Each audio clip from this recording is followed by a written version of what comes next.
Welcome to the Political Philosophy Podcast. I'm Toby Buckle.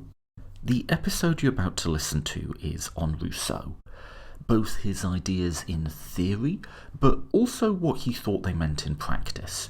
When he wrote proposed constitutions for different states, what did he think was important in terms of institutional and social design?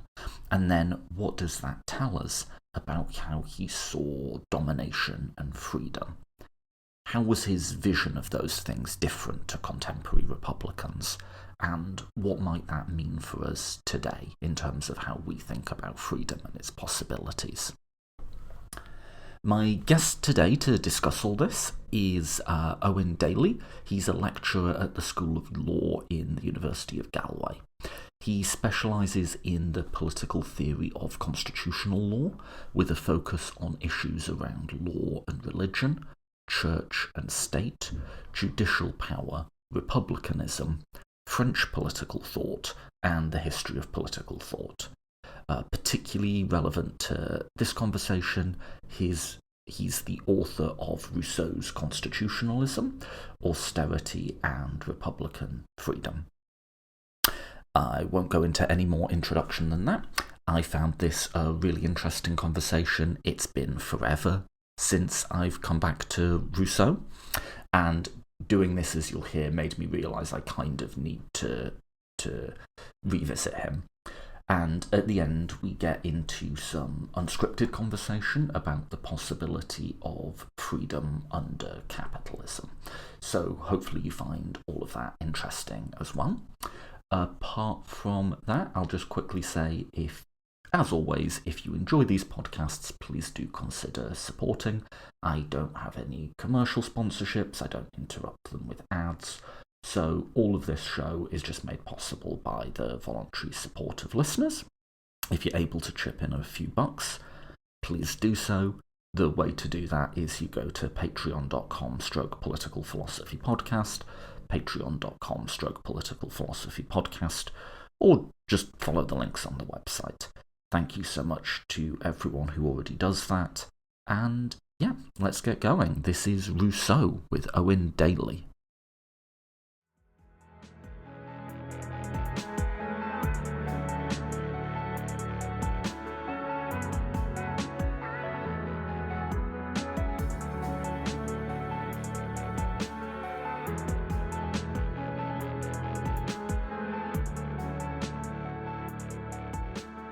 I am joined today by Professor Eoin Daly. Eoin, thanks so much for coming on the podcast. Thanks very much, Toby. My pleasure. So, at the absolute basic, we're going to do Rousseau today. Who was Rousseau? Rousseau, well, he was a lot of things. He was a Genevan, a citizen of the city-state of Geneva. He was a figure of the He was a figure of the 18th century, very much. He was a novelist and an autobiographer, but I guess most importantly, he was a political philosopher. Although I'm not sure he would have loved he would have loved that label. Most importantly, I guess he's an enigma and a contradiction, because he's an inspiration for the French Revolution in particular, but he's also something of a conservative figure in many ways. Okay, so he's a figure both of the Enlightenment and of Romanticism, possibly even of reaction for some in some ways. He is both an inspiration for what we might call political liberalism, but also for more conservative ideas of politics as well. Is it fair to say he's a figure whose thought doesn't fit neatly into any of the typologies we tend to impose backwards to categorize people? Yes. So, Rousseau is a radical because of, well, in his book, The Social Contract, he's a radical because not only because of the political solutions he advocates, he's a radical because of his rejection of the possibility of the actual imperial commercial societies of Europe at the time in being in any way redeemable politically. Okay, that makes him radical. He's radical because of the type of justification he demands for political order. Okay, so he's a Republican, and that makes him very much a radical in that sense. And but he's also, he's also a conservative, even though we don't, this label doesn't apply in the 18th century, but retrospectively we would identify him as a conservative simply because of the type of preferences he has for a particular type of organic social order. Okay, so he's extremely skeptical of the possibility of political freedom and indeed progress in something like what we might call liberal society, a society which is highly differentiated and diverse. Before we get on to all of that, what are like the two to three pieces of historical context that you think it's important to keep in mind when reading Rousseau? Um, What are like the well, things you tell your students? You've mm, got to remember this was going on at the time. yeah, unfortunately, I don't get to teach about Rousseau. I teach somewhat different things. I teach constitutional law, and unfortunately, I can't. I don't get the excuse to shoehorn Rousseau into that as much as I would love. But yes, if I were teaching Rousseau, I would ask people to remember that Rousseau is not French. Rousseau is Genevan. We would say Swiss, but in the political in the geopolitical landscape of the time, he is Genevan. Geneva is very much not France, even though it's French speaking, and is constantly facing French domination or annexation or assimilation. But he operates very much in the Francophone world. Okay, he's in the Francophone orbit, and he operates in the world of the French Enlightenment. Okay, both as very much a dissident or outsider within that. That's the first piece of context to bear in mind. The second piece of context to bear in mind is that uh, the European historical context in which Rousseau emerges is pre-industrial, but it's commercial. That's important. Okay, there's, obviously we have commerce before we have the Industrial Revolution. The Industrial Revolution transforms political thought like it does much else. But we have the age of commerce, the age of capitalism, in a sense that is very much present in the European universe in which Rousseau writes. So he's writing in and against the whole landscape of commerce. So let's do one that isn't going to flow within the argument we're going to track in this. Whenever you encounter Rousseau in one of these sort of Plato to NATO courses, you get Rousseau is historical context that you just went over. And then it says he's most famous for his idea of the general will, which is Mm. notoriously hard to explain what he's on about. And then it stops, and that's the entry on Rousseau.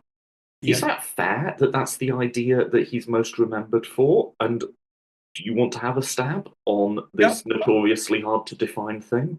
I mean, pretty much. So, like, there's a whole branch of Rousseau's studies or scholarship that's concerned with, the analytical dimensions of what exactly the general will is, and that's not really my thing. Okay, but obviously, Okay. I do know a little bit about it. I do have to know what the general will is, and I suppose the best starting point for explaining the general will is the problem it's supposed to solve. Okay, the problem. The starting point of the problem is the problem of what he calls maybe servitude or domination, is these related terms. And the problem is that whereas originally in nature, man was free because not subject to the will of others, okay? Man becomes subject to an external will, the will of an other, and that will is alien. Okay, therefore you are not free. Okay, to be unfree is to be subject to the will of an alien other. Okay, now there are two ways out of this. If we're talking about redemption from servitude, okay, over the wide course of history, Um, Either we can revert to nature and achieve independence from the will of the other. Okay, now that's not going to happen. We assume it's not really on the agenda. And the other alternative is that we remain subject to the will of the other in a sense, but the will of the other becomes our own.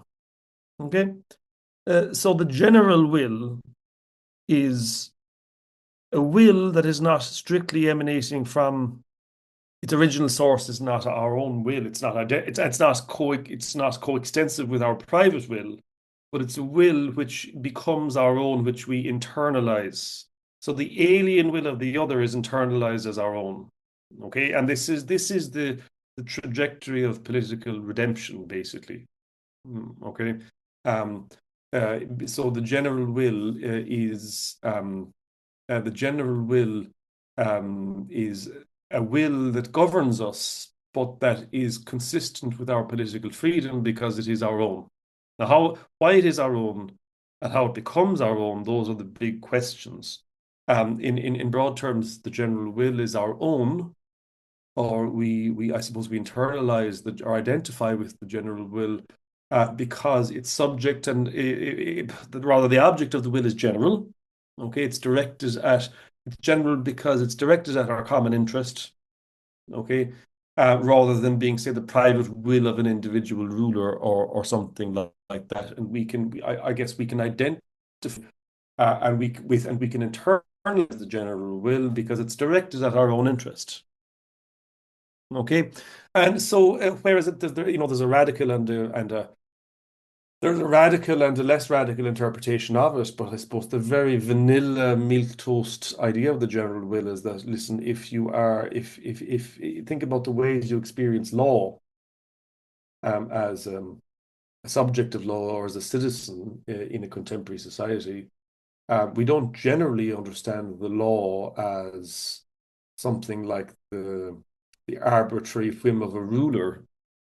We understand it as, in a sense, we don't understand the law as such as being even diminishing our freedom because we understand something like it being directed at the common interest of all in society, and so we understand it as being in some sense our own. Okay, now that's not to say that Rousseau would generally have thought that our societies are ruled by the general will, but we can understand this essence of the concept. Now, I think the big fault line here is what the content of the general will actually is, and basically to oversimplify it, there are two schools of thought.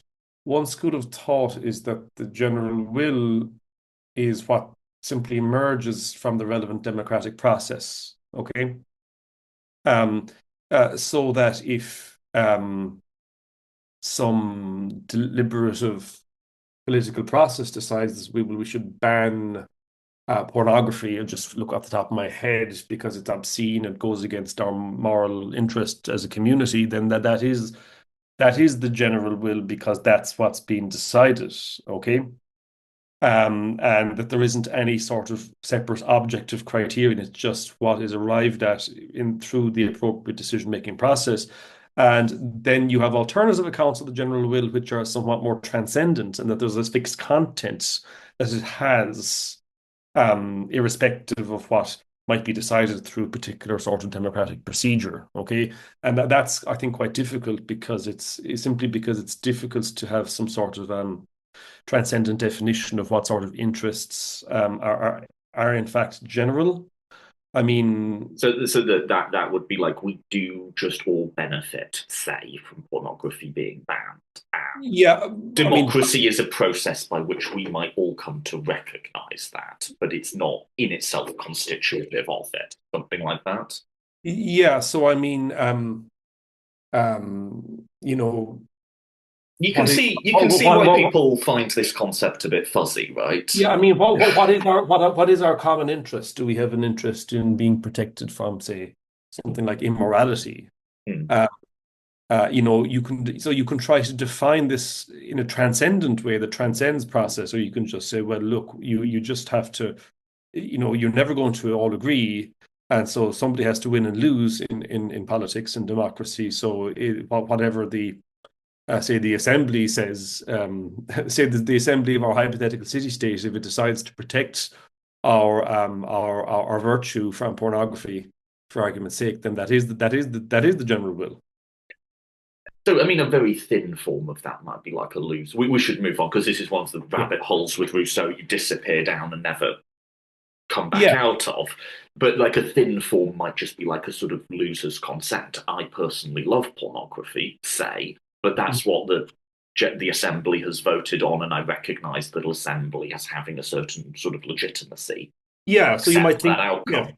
you might think they got it wrong, but yeah, exactly. I mean, we all understand this already. That we all understand the importance of process over substance. We all understand the idea that we obey law and the law is valid even where we think the legislator got it wrong, at least within reason. Hmm. But Rousseau seems to be taking that thought and going a wee bit further with it than. Arguably, and he goes through different, there's different versions, different, more or less intense of this through his thought. He said blueprints for societies which are more or less radical or more or less sort of homogenizing, say. But I mean, certainly, I mean, I suppose he's kind of drawing out implications of political orders that we already really implicitly accept. We already expect losers' consents, and he's just really drawing that out. That like we are already subject to this reality that in principle our political order can simply prohibit something, for example, or even demand something hypothetically, because it's required by a concept of general interest, where that general interest doesn't really have a fixed content, and we are really at the mercy, I guess, of that process. You And mentioned.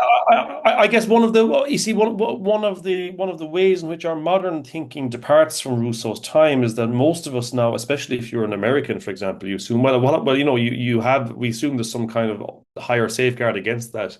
For example, in the guise of a Bill of Rights or something like that, or say judicial safeguards against the popular will going wrong.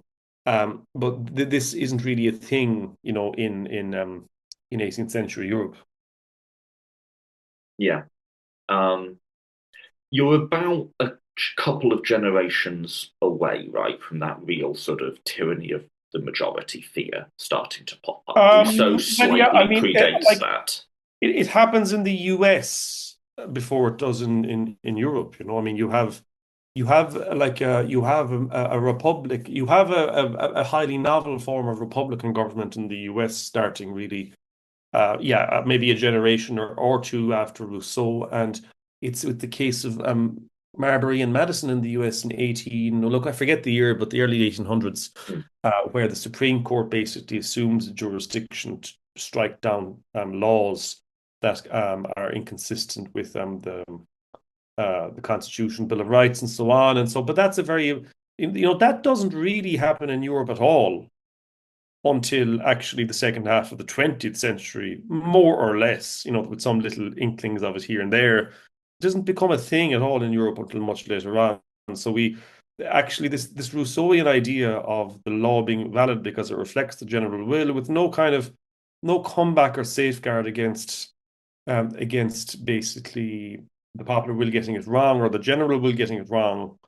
That's still a thing in, say, the third and fourth French republics. Mm. Which by which I mean, say, France in the late 19th and the first half of the 20th centuries, with the interlude of Vichy. Of course, they don't have for example, in France itself, they don't have a constitutional court until 1958. And even then, its purpose isn't to protect rights. Its purpose is to adjudicate between the executive and legislature.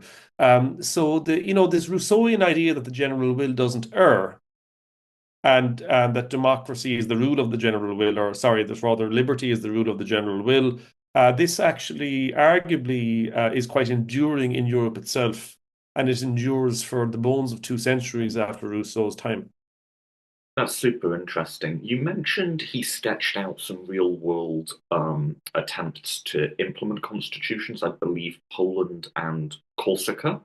Um, What's the story of those? How did he come Yeah, so to do that? so this is um this is my personal interest in Rousseau because my background, I'm not a political philosopher. Okay, sorry, I'm what's the phrase? I'm an interloper on your political philosophy podcast. I actually teach in a school of law. I'm a lecturer in a school of law, and my academic education originally is in law, but with but look with an interest in political theory as well. I would say political theory rather than political philosophy, but that's another day's work. And my original interest in Rousseau was because of his projects of what you might call projects of constitutional design. Okay, so he designed constitutions for so he designed an abstract constitution in his most famous book, The Social Contract. Okay, his most famous philosophical political book, The Social Contract. But this is a highly abstract um, design of a constitution. But my interest in Rousseau was because of the constitution, was down to the constitutions he designed for actual contemporary real world places, specific places. And there were at least three, although really I focused on two, Corsica, Poland, and Geneva. Okay, Geneva, which was his city state of origin, and these are all very different. They're different from each other, and they're very different from the social contract itself, and that in itself throws up lots of puzzles. Okay, I also had a personal interest in Corsica from traveling. Okay, an interest in Corsican history. And I guess my main interest was always in his book, Constitutional Plan for Corsica, or Projet de Constitution pour la Corse, which probably better translates as project or constitutional plan for Corsica, perhaps. And this, now I emphasize, is a posthumously published and it's a fragmentary work. Okay, it's published, I think, as far as I remember, in the 1860s, long after his death. And it's basically an incomplete work. It's a fragmentary work, as we might say. And Considerations on the Government of Poland is the other major work regarding contemporary constitutional design. And that's published. It's um, one of his later published works. It's 1770, gosh, 1772. Okay, that's one of his last published works, as far as I understand. So, I mean, look, where do I start? These books, these works Did are great. anyone ask him to do this, or was he just having a crack at Yes, it? yes. So he was invited, in a sense, to he was commissioned by a Corsican aristocrat to design a constitution for Corsica. Okay, now I should say, by the way, when it can be slightly misleading that when we say constitution, people probably listeners probably imagine I mean like a legal document, okay, like sort of he's drafting a constitution, like you might say for if there was an independent Scotland, you would need to draft as a constitution. Nearly every state, bar the UK, has this single legal document that contains the basic legal principles for that state. But that's actually also a very late modern concept. Okay, or well, in the 1700s, constitution tends to have a different meaning. A constitution means a system of government. It doesn't mean a legal document. Okay, so the U.S. Constitution, that has kind of an idiosyncratic meaning. It is a legal code in a sense. It's not just a legal code, but it is that. But in the 1700s, when people use the word constitution, they mean something like a system of government, like this. We say the constitution of the ancient Roman Republic, we don't mean any kind of master legal document they had that defined all the powers of the different components. We mean the actual system itself. Ancient Rome was uncodified, right, by our Yeah, I standards. mean everything was, like I mean, yeah, I the mean, whole idea of codifying a system of government into a single master legal document is a very modern and late modern thing. Um, and this would take us further afield, but I just tweeted, blue skied, whatever we call those. something like this. I would argue the American Constitution is becoming uncodified at the moment. Like a lot of the stuff we that are clearly Yeah. constitutional principles exist in some Justice Department memo or court ruling or procedural thing Yeah. that isn't in the Constitution itself. But that's another story. Well, it But always, you see, I guess, I mean, there are always norms in any political system that are uncodified and yeah, which have constitutional function. So even when the US was in better political order, I mean, there were always sort of components of its political order that were simply conventions. yeah, And the say, oh, well, so I mean, the distinction between codified and uncodified isn't really black and white because elements of the UK Constitution are codified. yeah. There are parts of the UK Constitution that are written and enacted as law. For example, the Scotland Act, it's a part of the UK Constitution. It is written, it is enacted, it is law.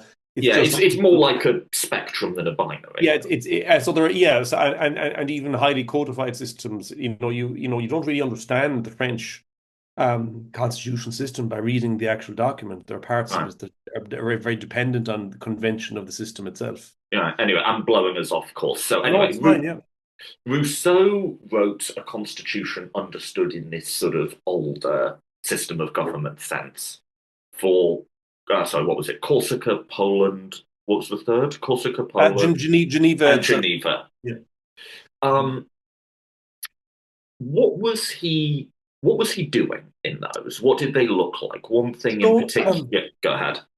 oh, sorry, it's rather different in the case of. I'm just going to talk about Corsica and Poland mostly. It's rather different in the case of each. Corsica is the most interesting, and he sees Corsica as very exciting and very fortuitous because Corsica is then as it is now. It's a very isolated, out of the way place. It's really what you might call it's a pastoral backwater in European terms. I mean, Corsica, even now, Corsica is really it's a remarkably rustic place, despite its very central location. It's very mountainous and very remote, and not highly populated. And it's compared with, say, other Mediterranean islands like Sicily. It's kind of a backwater of European history. Okay, despite being quite central and quite sizable. And Corsica at the time is independent. At the time Rousseau writes, Corsica has become independent and it has become a republic. Okay, it's a revolutionary republic. And there is an interlude of Corsican independence, basically when it becomes independent from Genoa, from the Republic of Genoa, and before it's eventually conquered then by the Kingdom of France in 1769. Okay, and there's a revolutionary leader of the Corsican Republic who is Pasquale Paoli. Okay, and apparently, I'm not an historian as such, but the Corsican Republic is very exciting for contemporary European thinkers.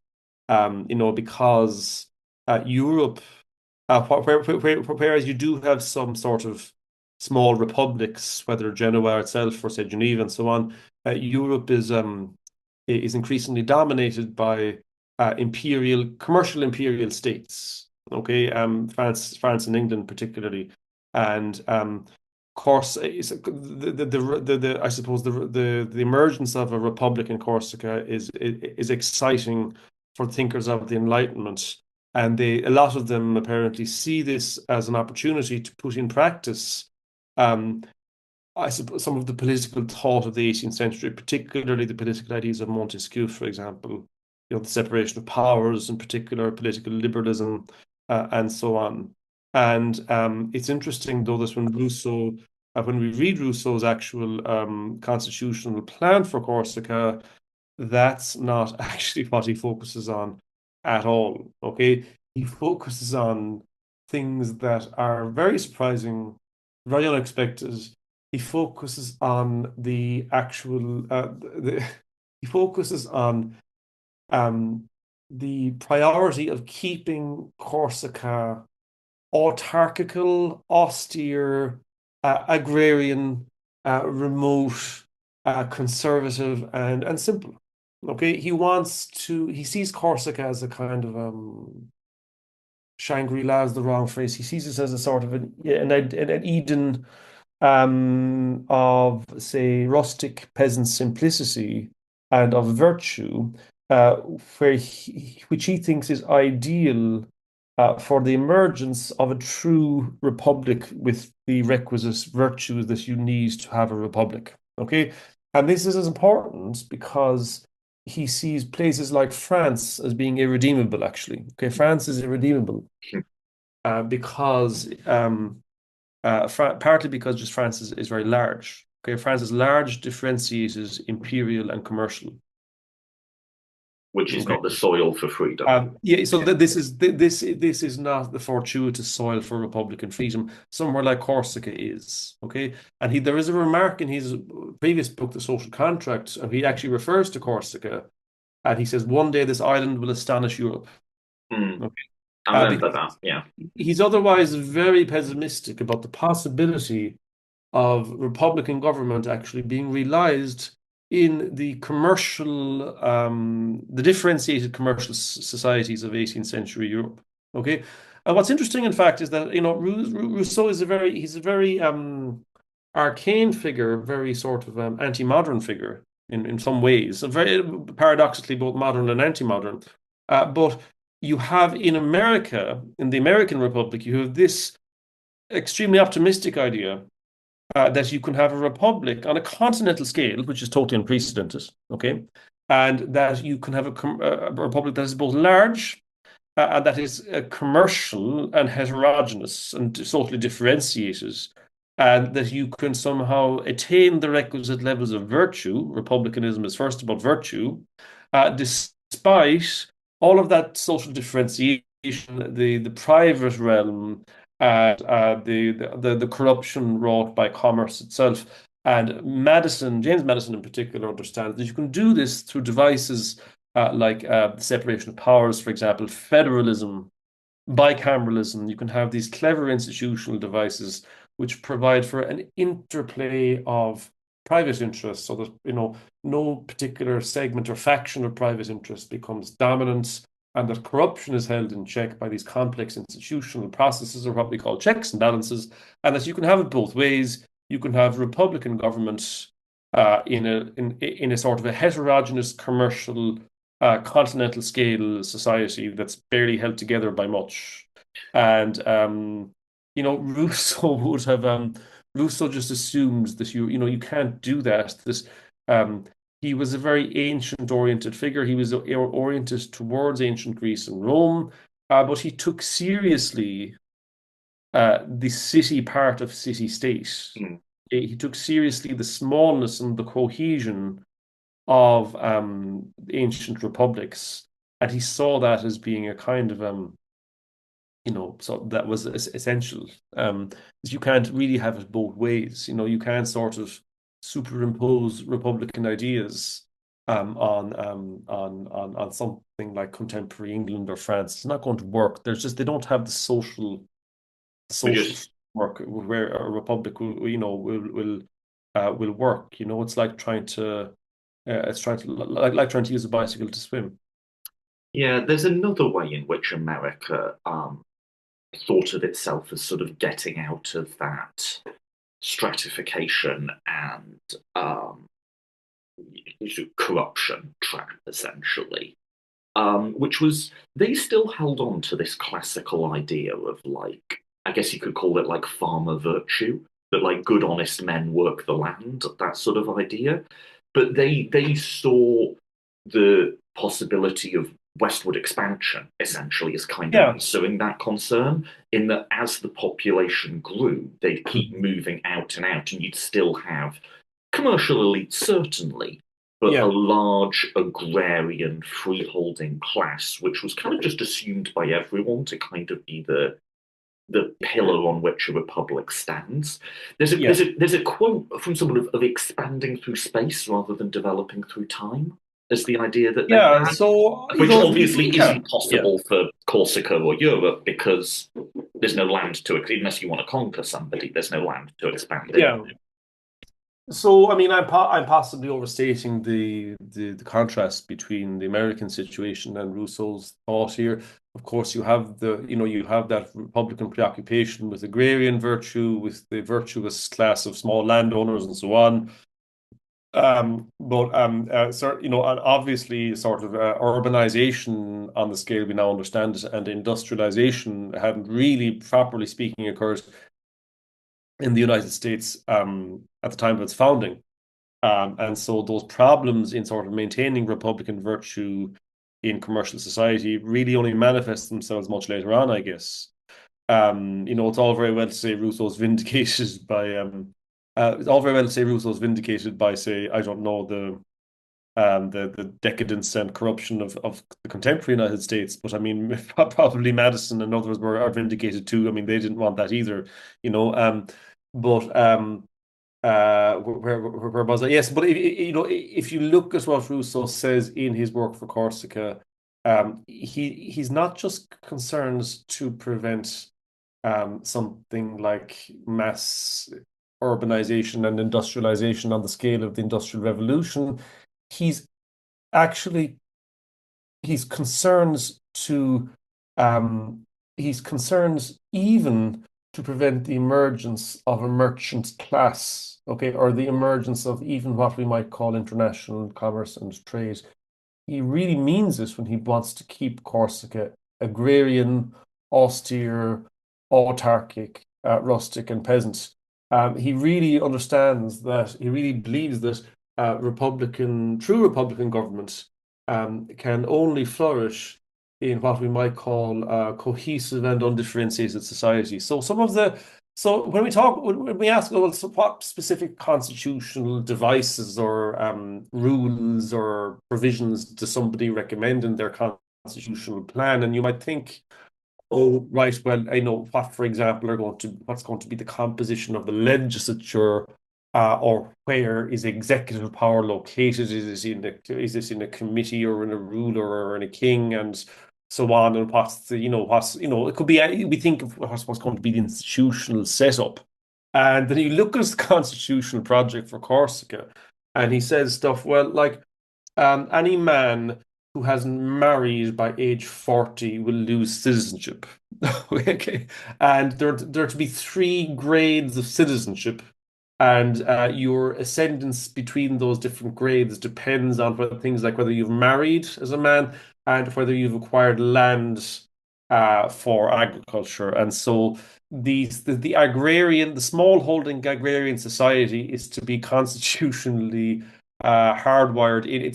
So the whole purpose of a constitution, this is fascinating, isn't to provide safe checks and balances and regulate the interplay of private interests, such as Madison would have envisaged. The whole purpose of the Constitution was actually to maintain the social order of the Republic, or what he saw as the requisite social order of the Republic. Okay, which would be, say, to maintain agrarianism itself, to prevent urbanization and commerce, and also indeed to prevent something like what we might call cosmopolitanism. Okay, to insulate the Corsican society from, say, international trends and influences, and so particularly sort of French fashions and ideas, and they all came through commerce and trade, through port cities and so on. And he saw luxury in particular, and say foreign tastes, as a major source of corruption. Now, were they a source of corruption? It's because they created a source of social distinction. Okay, you would, as soon as you have foreign influences, the influence of, say, modern commercial societies like France and England, you have fashions and tastes and luxuries. You create social distinction. You create a society that is differentiated or highly differentiated. And what's fascinating is that he regards such differentiation as being the death knell of Republican liberty. So he really, you So know, tell me about that, because what's the conception of domination that's motivating all of yeah. this? So this is Because interesting because Sort of most Republican thinkers, including our contemporary Republican philosophers, you think of, say, Philip Pettit, for example, Mhm. the major Republican preoccupation has always been with domination. So the antithesis of freedom is not interference as such, it's domination. Domination is quite different from interference. We are dominated where we're subject to the arbitrary power of another to impose their will, okay, in a way that we don't control or track. And so there's a major distinction to be made between arbitrary power and power as such. Arbitrariness and power are very, these are the standard preoccupations for Republican thinkers. And so, yeah, similarly, you have, even in the 18th century, in places like the United States and indeed in England and France, perhaps in Montesquieu and others, indeed, you have this idea that to be unfree is to be subject to the arbitrary will of another. This is the standard Republican idea, and of course, to an extent, Rousseau shares that. Okay, but he has this he has this far more extensive idea of what it means to actually be dominated, which goes beyond something like the will of others, okay, being subject to the will of others. And he focuses instead on what it means to be subject to the recognition of others, okay, to subject to the power of recognition that others have.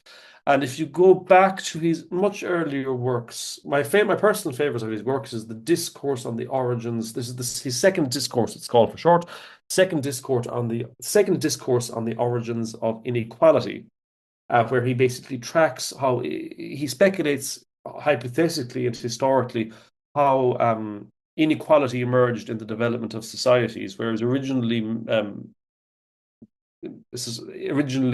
men lived in an egalitarian way, society came to be unequal. And he talks about the processes through which inequality emerged. The development of private property had a large role in that. Okay, the development of government, of course, did as well, along with property. But there's some fascinating sections in his second discourse where he talks about the very first societies, and I can't remember the exact wording, but he talks about um, uh, song and dance. Now, you're going to think I've absolutely lost it if I ever had it to begin with, but he talks about song and dance. Okay, the song and dance played an important part in the emergence of inequality because it was noticed who could sing or dance the best. And so he is very cognizant of the emergence of social distinction. Okay, the social distinction becomes a source of hierarchy. It becomes a source ultimately then of domination. And so we are dominated in society partly because of the social distinctions to which we are subject. Okay, so he presages, much later thinkers of the 20th century about how deeply encoded hierarchy and inequality are in our social practices. Okay, and I think he very much presages the French sociologist Pierre Bourdieu.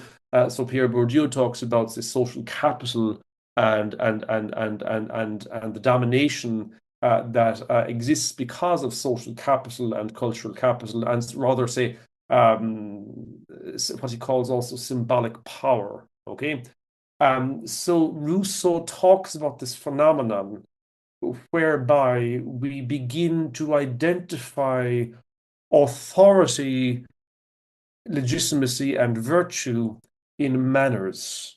Okay, so refined manners. Okay, refined manners are a form of social hierarchy. They're a means by which people distinguish themselves from each other. And the identification of those manners as being a form of virtue is itself a type of what later thinkers might call symbolic violence. Okay, this we regard we come to exist in a hierarchical social order where the hierarchy is not only based on something like money or formal legal distinctions, indeed, but it's based on um, habits and dispositions that are encoded um, in our bodies, in our speech, in our manners, in our dress, and so on. And it's a little bit like this concept of class almost, although obviously this is a very different meaning in the 18th century.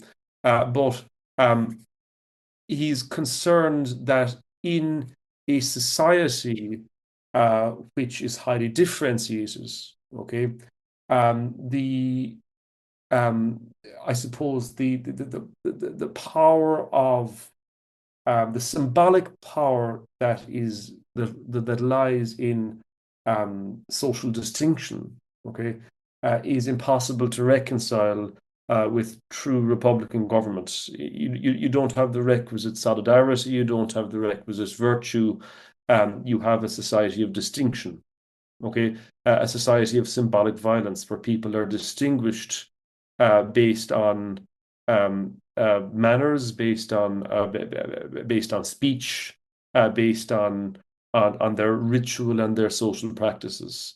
And so this is partly why he's simply highly skeptical about the possibility of republicanism in what we might call liberal society, heterogeneous society, mass society, indeed, simply a society that is differentiated. He's skeptical, very simply, of social differentiation as such.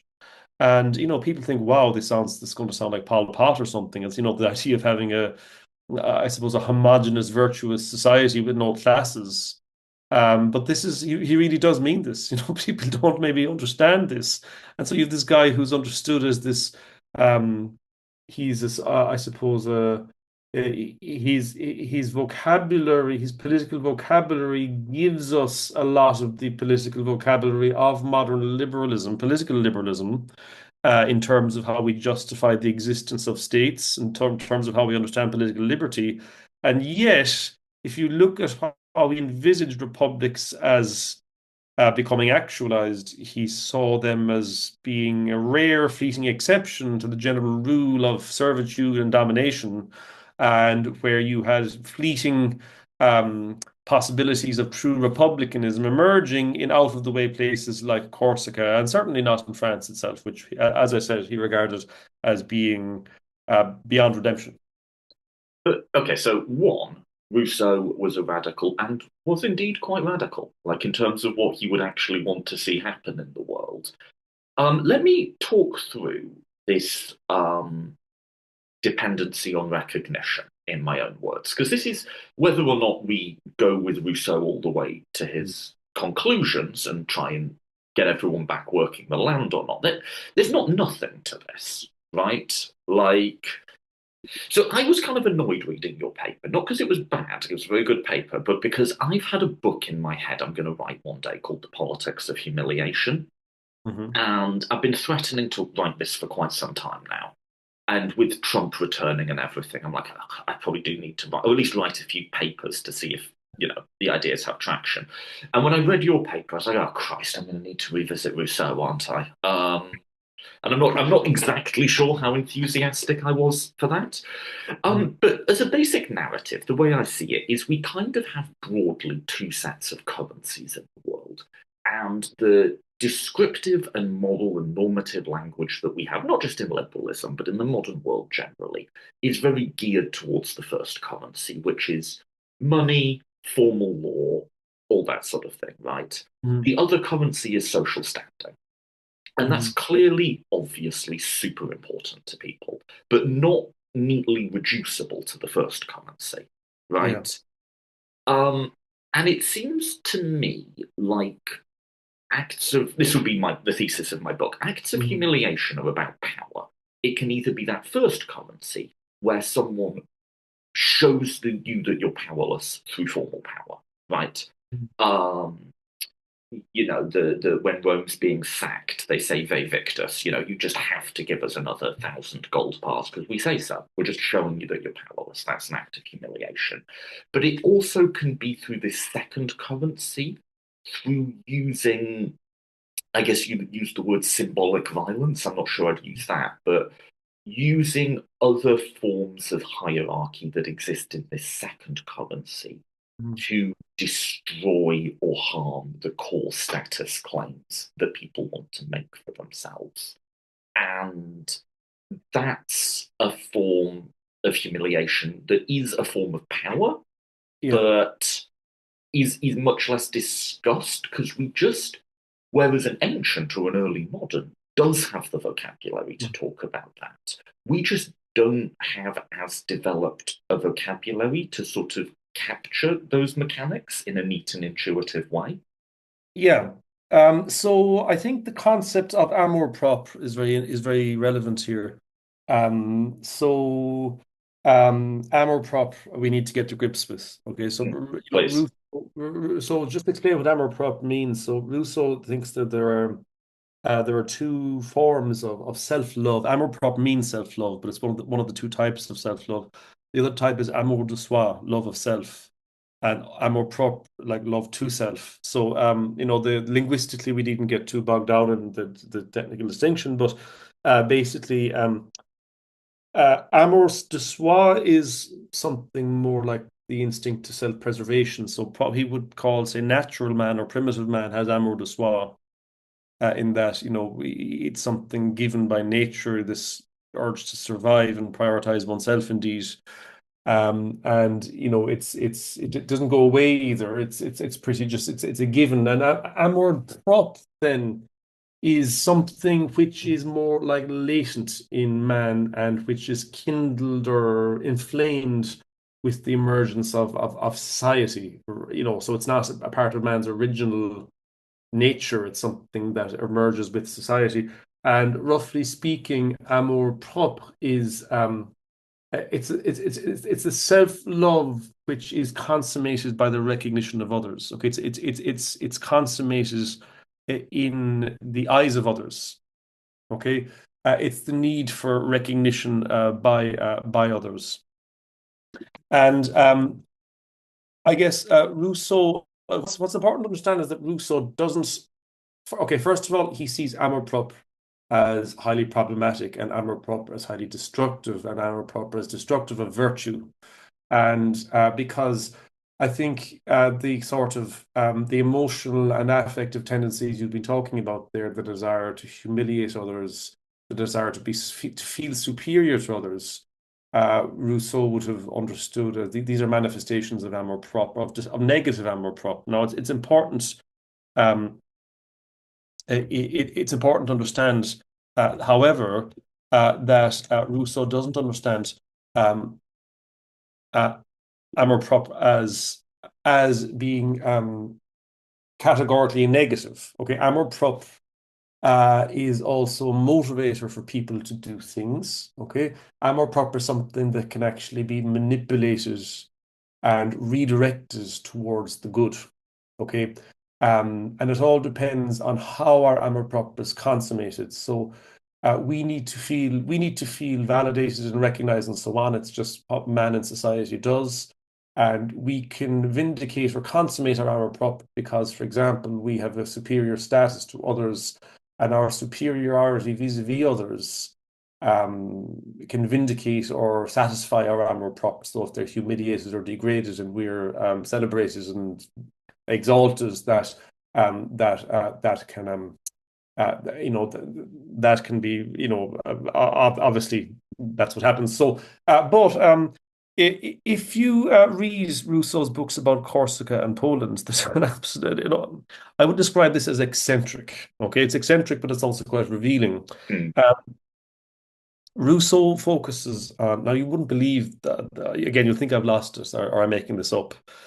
He focuses on games, prizes, and things like that, things like athletic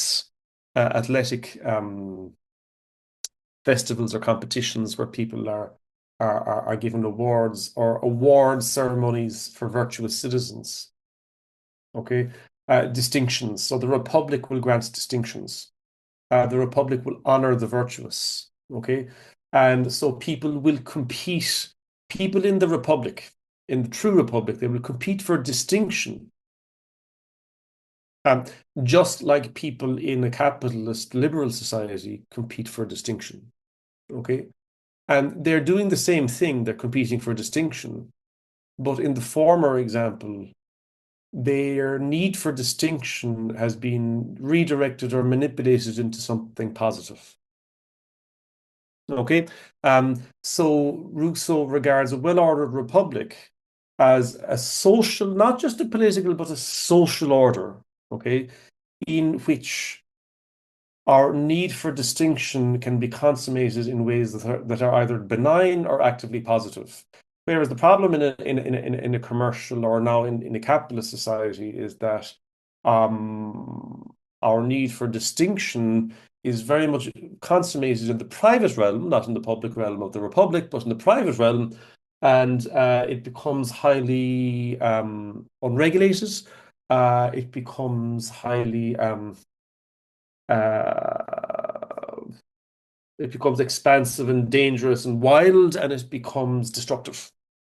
Okay, so we distinguish ourselves through our tastes. Okay, some sociologists and probably Rousseau would say that I know all of this kind of our fashion and our music and our cuisine and our books. This is all just distinction. I mean, and we can understand how, like in modern societies, people eat out. Eating out is not for the love of food, really. It's about, talking about where you went or trying the latest, I don't know, the Cambodian place on whatever avenue, this kind of thing. And a cynical person would understand that this is what social practices are about distinction. And like in restaurants is quite benign.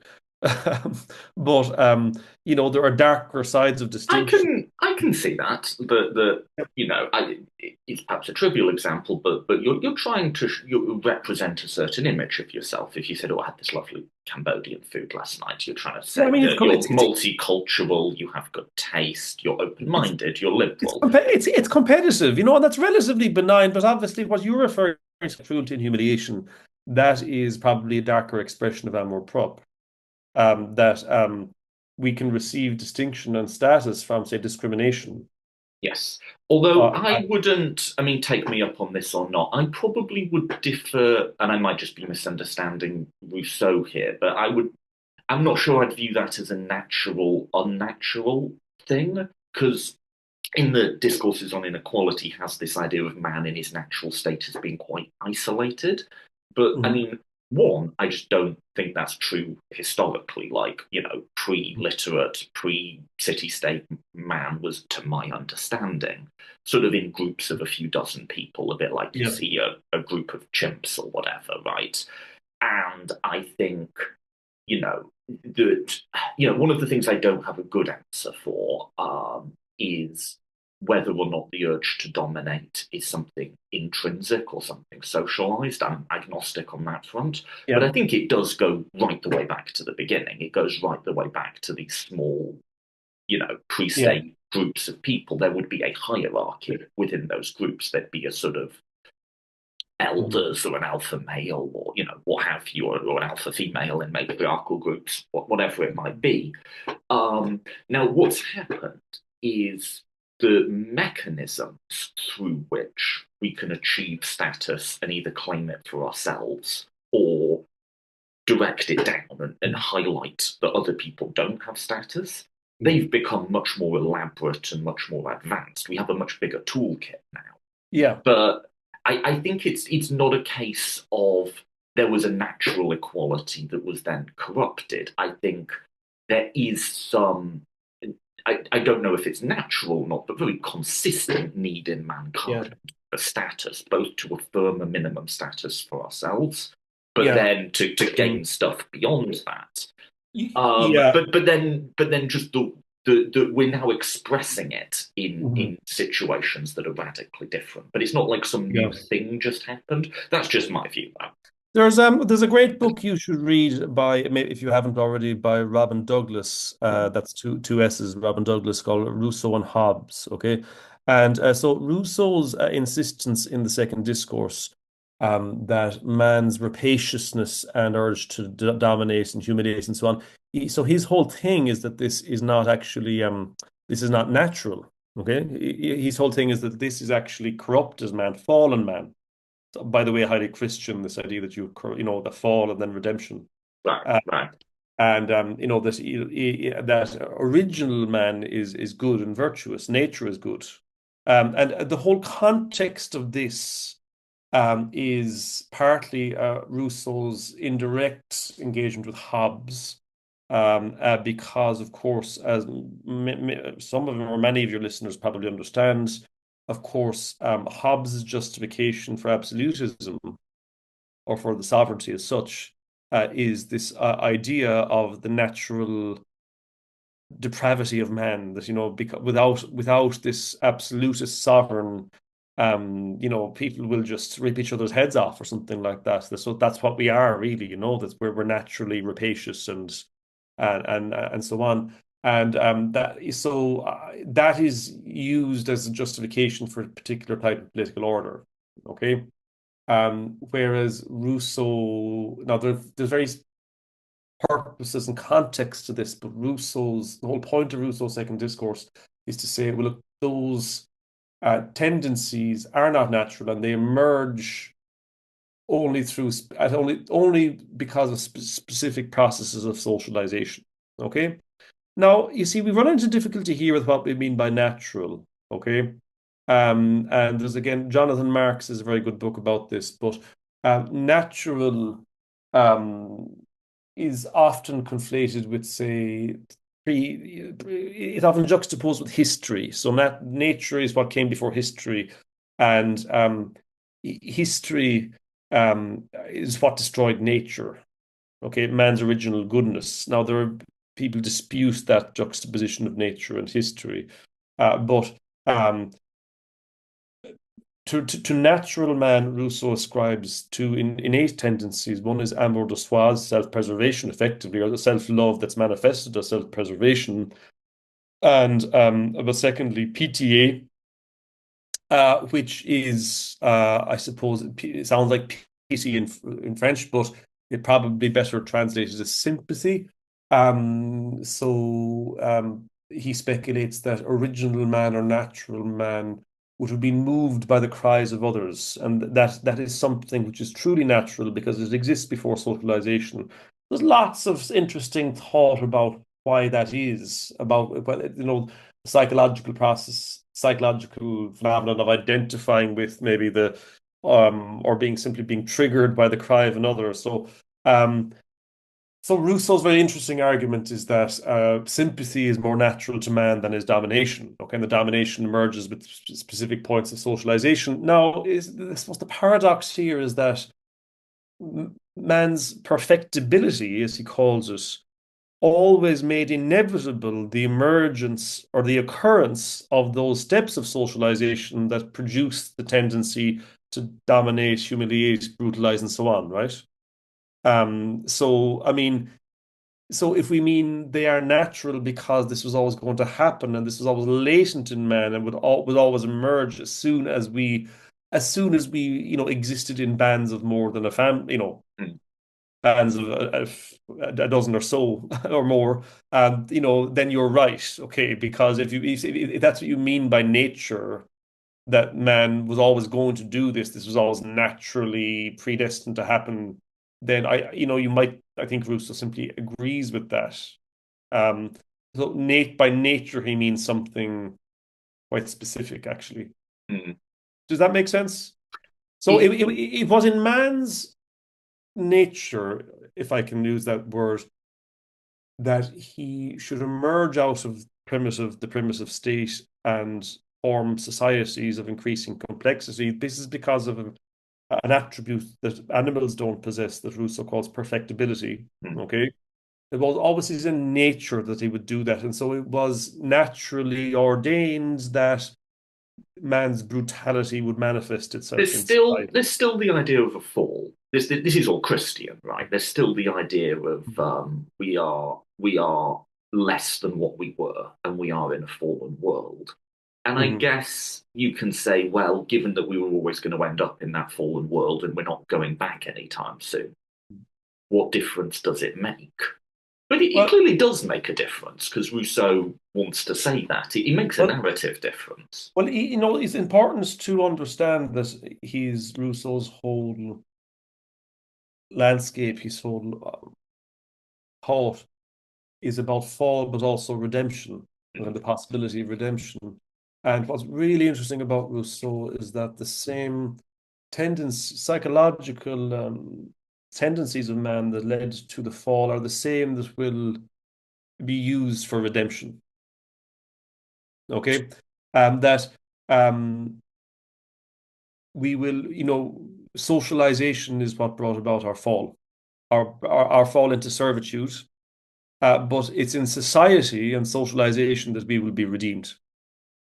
And similarly, it's because of amour propre, or amour propre drove man's fall into servitude because of it propelling our propensity to hierarchy, brutality, distinction, and so on. But it's through amour propre that we will redeem ourselves in the life of the Republic. Okay. So there's no going back. There's no going back to nature. No. But there's redemption within the process of history itself. Okay. This is, by the way, also very Marxist. No, it's not. I'm sorry, it's not Marxist, but rather Marxism is very Rousseauian. Rather, do you follow? Yeah. That in that Marx tells a story of alienation, and alienation occurs through the division of labor, the development of society. Mm. It's not all bad, by the way. It creates wealth and so on, but there is alienation, and there is this sense of a fall, and both associate this fall with the division of labor is critical, actually. But this Marx's idea of redemption through communism is it's very analogous with Rousseau's Republic. Rousseau isn't a communist. This doesn't make any sense, really. Talking about communism in the 18th century, it does in the 19th, but because of the Industrial Revolution. Okay, he's not a communist, but if you look at his agrarian republic, his austere republic, Mm. it's there are a lot of similarities. I mean, we probably has the sort of social homogenization that we associate with communism, but it's also a vision of redemption. I always had a model, and this is drastically simplified, of communism as there's like three moods. There's undifferentiated unity. Mm. So this would be your primitive society where everyone does the same job and Mm. has a communal identity. There's differentiated disunity. So you have your different classes, your different factors of production, and people are at each other's throats. Mhm. And then the final stage is this sort of dialectic reconciliation of the two, where you have differentiated unity, where people are doing, you still have your factories and your farms and your poets and people doing different roles, but they're now unified. They're part of a common project and a common goal. You could challenge that as a reading of Marx, but that's a highly simplified narrative that I think makes sense of the Yeah, I communist get, and project. Rousseau's not yeah. quite doing that same thing, though. Obviously, it's anachronistic to impose it back. Yeah, it's funny. I mean, I'm not a scholar of Marx, but I think of the reference in the German idea. I think it's in the German ideology, one of his earlier works um, the vision of communism, where we will be free to, be a critic in the evening, a fisherman in the afternoon, and a herdsman in the morning. Something that's very, very, very wrong. It's a nice line, and that's the Yeah, idea of and differentiated unity. But these all seem like kind of hobbies, the way he puts us there. Yeah. But this is just stuff we do because we like it, okay? And it's actually the line of Marx that is most resonant with this idea of technological communism or automated communism, because he's not really talking about jobs. That line isn't really talking about jobs we do, right? Is it? It's talking about probably society where the mode of production means that we don't have a differentiated productive functions. Well, no, you kind of do, because although Marx in the shelves of works that he's written says very little about what communism will look like. There's this idea that like we will take it in turns to do the government. It'll be your job to be a ruler this week, and I'll do it next, sort of thing. So there's Yeah, because still so there's a similar rejection of what you might call specialization or differentiation, and you get that in Rousseau. That's the big thing, obviously, in both Rousseau and Marx. Okay, and I guess like for Marx in Marx's communism, like what's important is this absence of differentiated um, production. I think that you have, say, people who are that's an absence. The people do not have highly specialized roles. They're not reduced to cogs in a system. Um, but for Rousseau, it's actually very similar. What's important is that you don't have this high degree of social differentiation. I guess the difference between them is that um, for Marx, it's really about labor, obviously. For Rousseau, it's about more than labor. He's not focused just on labor, he's focused on the entirety of social existence, I guess. He's preoccupied by things like tastes, luxuries, social practices, manners, and so on. It's more holistic than it is in Marx, I guess. He's not as, he's preoccupied by work, but he's not kind of thinking about production and labor in the more specialized sense that a later thinker like Marx is. Okay. But I guess this absence of differentiation in production you can achieve by different means. So you can achieve it by technology, okay, which is I think more the Marxian view. And this is something we can understand now that in principle we might have a technologized communist society where we're free to be fishing in the morning and destroying in the afternoon because of robots or something, right? I mean, it doesn't seem very likely, but it's possible, I guess. And but you can also achieve that lack of differentiation through autarky, agrarianism, austerity, everyone's just a by being small hot for 17, holding farmer, you know. yeah, but by being courses in the 1760s, right? So and that's more what Rousseau was thinking of, I guess. Can we define freedom for Rousseau to close? Because if you ask me what does Philip Pettit think freedom is, I can give you a one sentence answer, and then I can cash out the terms in that. Do we have a Wow, definition yeah, wow, for? yeah. So it's yeah. I mean, it's also an absence of domination. Hmm. So I think you see, okay. I think first of all, Rousseau isn't just concerned by freedom; he's also concerned by happiness. Okay, that's a caveat. Okay, I don't want to destroy the simplicity of the question here, but freedom isn't the only concern, and I have a lot of sympathy for that. You can't reduce all values to this single scale of freedom. Hmm. Uh, but I would say that actually the commonality with someone like Pettit is that for Rousseau it's an absence of domination, and that's why you can be free. You can be free both in the state of nature and you can be free in the republic because in both you're undominated. So it's the same definition, but Yes, it's just a radically different conception of what it means not to be dominated. so to Um, simplify drastically, mhm. um, for both Pettit and Rousseau, freedom is the absence of domination. But Yes. Rousseau identifies domination not just with being subject to the will of others, but being subject to the recognition of Yeah, or the others. power, the recognition. So I guess, the major critique of Pettit from the left, right, is that Pettit only worries about narrow types of interpersonal or agential interference. Pettit doesn't really see domination in social structure, okay, or ideology or something like that, or symbolic power, okay. Pettit thinks you're dominated when there's somebody out there who can interfere with you arbitrarily. Now that's pretty rough, but so if you look at something like gender, um, gender is a form of domination because it generates or enables arbitrary power. But most feminists won't think about gender domination like that, will they? They'll think about it as a structure. Although I think, and you know, I won't belabor this because I've already sort of mentioned some of my own views here. I think, though, there is a way to square that if you have a more, which is perhaps something of like what Rousseau's doing, although I would put it very differently. If you have a more expansive idea of power that includes things like social standing and status Yeah, class. but Pettit doesn't have that, Right. Yeah, so it's a key part of the definition of domination is encompasses either actual interference or a capacity for interference. Hmm. You know, Yeah.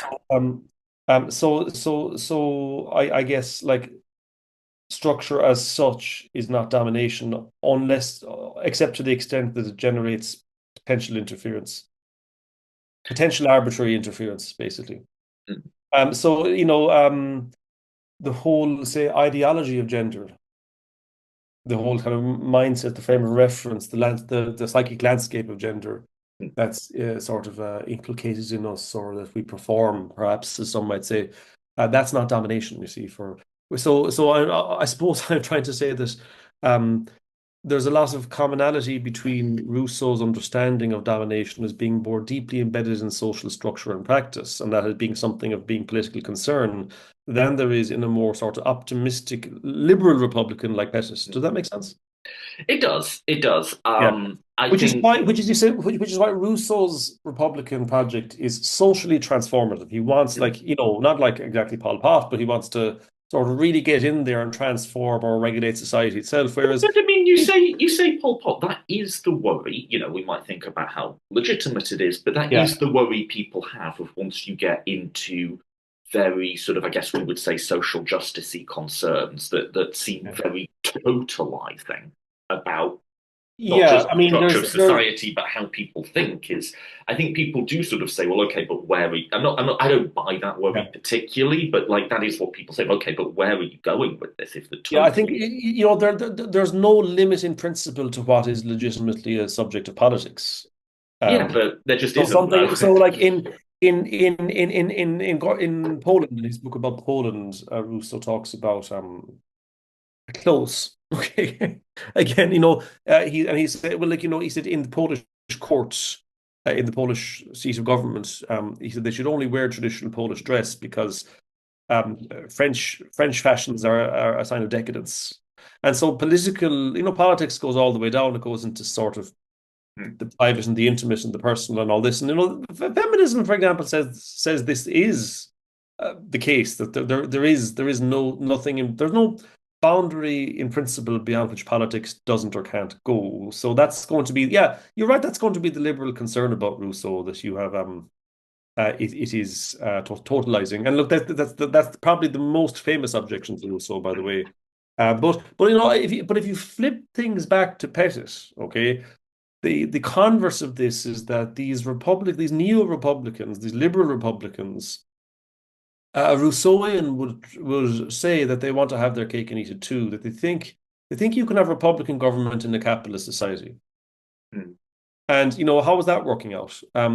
You see, they're just sort of very optimistic about how the requisite sort of social practices and dispositions are actually maintained in something like the societies we have. They issue any project of social transformation, but yeah, I how's that? think the response Pettit would make is when we say capitalism or free markets, we're covering a vast range of things from perfect competition to monopoly, from a Scandinavian Yeah, style welfare state to a harsh libertarian hierarchy, right?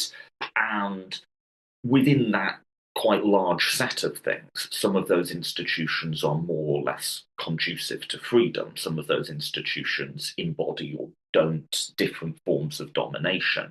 So I guess I'm speaking as Pettit here. I might say I'm a bit skeptical of any project that puts freedom on the other side of a socialist yeah, revolution, or as Rousseau would have it, just hit yeah. Corsica. I think Okay. you can have greater or lesser freedom within different types of Well, capitalist systems as currently practiced. yeah. You see, I suppose. I mean, coming back again. I mean, I don't have any easy solutions, but I'm always suspicious of people saying, "Well, what about post-war social democracy?" Yeah. Yeah, it's a blip. It arises at a very particular historical juncture. It has all sorts of injustices of its own to do with gender and race, obviously. Um, and yeah, to say, well, we can have Republican government under capitalism because there have been societies in the past that had the requisite degree of social cohesion. We can't magic those about again and just hope they're going to happen by good intentions. So those societies happened for particular reasons that are probably largely to do with actual war and the aftermath of the Second World War, and also to do with the Cold War, Mm. okay, and great power competition. And the Cold, one of the interesting theories out there is that the Cold War held capitalism in check within the United States because they had to they had to keep up a picture of respectability in terms of you know how equal their I society think was. that's absolutely the case, and particularly the case with respect to racial justice, but that's a whole other But story. to do with social cohesion, Mm. okay, it's also important. Okay. I, Because you can say, oh, look, well, what about the Nordic democracies, the Nordic social democracies? What about post-war social democracy in the Atlantic bloc, say? mm. Um, but there are particular, like, it's not enough to say we want that and that's our preference. Okay, we can just want social democracy, but social democracy isn't something you legislate into existence or that you will into existence. Social democracy occurred because of history. It occurred because of things that happened and that you can't will them back. No, no, look, I agree, and this is a whole other podcast that we can debate on. But I think the question from the incrementalist is like, okay, but then what? Look, I understand we're in a bit of a chicken and an egg problem, whereby what do we want? We want more equality, we want things like democracy in the workplace, as Philip Pettit would argue, Elizabeth Anderson, and so on. We want more worker power, we want more unions, we want a higher floor. We also want more global justice in terms of the developed and undeveloped countries, blah, blah, blah, blah, blah. I understand that having a high degree of social trust is something of a prerequisite for that. At the very least, it certainly helps to get there, to have trust and Mhm. cohesion. But to get the trust and cohesion, we'd need to have less inequality. And you see what I mean? It's a chicken and egg problem. We Yeah. acknowledge that. No one's, or at least no one sensible, isn't pretending that we aren't in a bit of a chicken and an egg problem. I guess the question is, or what else? Like, we can advocate for the changes that we want in the world and transitioning to a better form of capitalism. And maybe we get there, we can transition to something better still. I agree that there are moral problems with that plan, and there's also strategic problems, the chicken and the egg. I don't see a big button that says just fix everything. You know, Yeah. like I see a very hard and steep path filled with contradictions that's real, and I don't see what the other option is. Does that make sense? Yeah, I think we're probably a long way from Rousseau now, and I guess I don't have any answers either. But yeah, I mean, I guess I suppose I I think more in terms of historical process than I do in terms of, say, political voluntarism. Does that make sense? It I does, think, but elaborate a little. yeah, but so I mean. The idea of a voluntarist project to redeem capitalism through electoral politics Mm. is a little okay. It's attractive, but it's pushing the edges of plausibility in my view. I think you have certain processes and train that are difficult to stop now. Okay. Mhm. I think you have certain. I'm highly taken by Wolfgang Streeck's book, The End, How Capitalism Will End, and it kind of says, well, it won't really, but it'll sort of limp on with no obvious alternative. That there'll be a long interregnum where it slowly cannibalizes itself, but with no alternative emerging. And That seems fairly plausible. yeah, and I see his vision is highly compelling, but I don't see a kind of I don't see a voluntarist path of redemption within that, within the process as he describes, particularly because the problem of capital accumulation and the problem of technology, I guess. So the technology will undermine labor. Technology will depress labor, it will replace labor. It will, there's no doubt about that.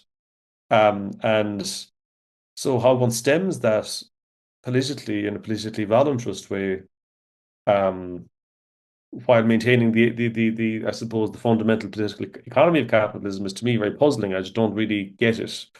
Um, I mean, to me, I would divide between where I'd like us to go and where I think we will. I think the trend lines in terms of all sorts of things that we might care about are going down, right? I think we may well be in an age of moral and political decline.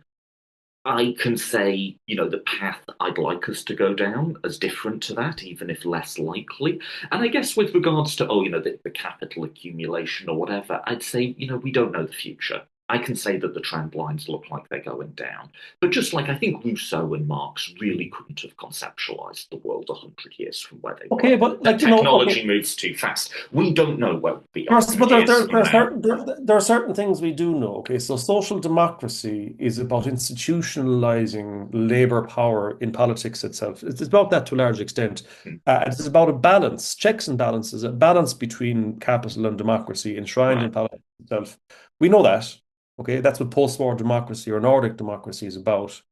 But we also know certain things about technology that really sort of make that very difficult to attain. We know that progress of capitalism and productive forces is such as to really cannibalize itself because what becomes of labor in a world of technologized production and artificial intelligence. Hmm. It's very difficult to understand how we return to a post-war world in which we have, say, a larger portion of income being distributed via labor, when productive forces have reached a point that really obviate the very need for labor in many cases.